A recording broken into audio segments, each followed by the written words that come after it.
আসসালামু আলাইকুম ওয়ারাহমাতুল্লাহ। আমি লক্ষ্য করেছি আপনাদের মাঝে অনেকেই জন্ম নিয়ন্ত্রণ জরুরি খাবার বড়িকে নিয়মিত সমাধান হিসেবে ব্যবহার করছেন। বিষয়টি অত্যন্ত গুরুত্বপূর্ণ, তাই সচেতনতার জন্য কয়েকটি কথা শেয়ার করছি। জরুরি খাবার বড়ি কি? এই বড়ি মূলত হঠাৎ বিপদের সময়ের জন্য, নিয়মিত ব্যবহারের জন্য নয়।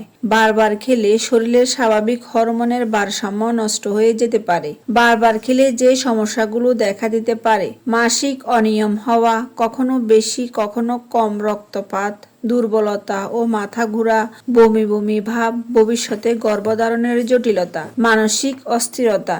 এগুলো অনেক সময় আমরা গুরুত্ব না দিলেও ধীরে ধীরে বড় সমস্যার কারণ হয়ে দাঁড়ায়। মনে রাখা জরুরি, এই বড়ি গর্ভপাতের ওষুধ নয়। গর্ভ থাকলে এটি কাজ করে না। মাসে বারবার খাওয়ার জন্য তৈরি নয়। এটি কোনো স্থায়ী বা নিরাপদ সমাধান না।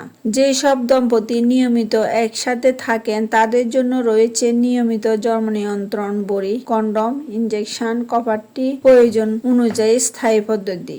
এইসব পদ্ধতি ডাক্তারের পরামর্শ নিলে নিরাপদ ও স্বাস্থ্যসম্মত। একটি আন্তরিক অনুরোধ: পরিবার পরিকল্পনা মানে শুধু সন্তান নিয়ন্ত্রণ নয়, এটি মায়ের শরীর, মানসিক শান্তি ও ভবিষ্যৎ সুস্থতার বিষয়। আসুন না জেনে ক্ষতি না করি, জেনে বুঝে সচেতনভাবে সঠিক সিদ্ধান্ত নেই। আল্লাহ আমাদের সবাইকে সুস্থ ও সচেতন থাকার তৌফিক দিন। আমিন।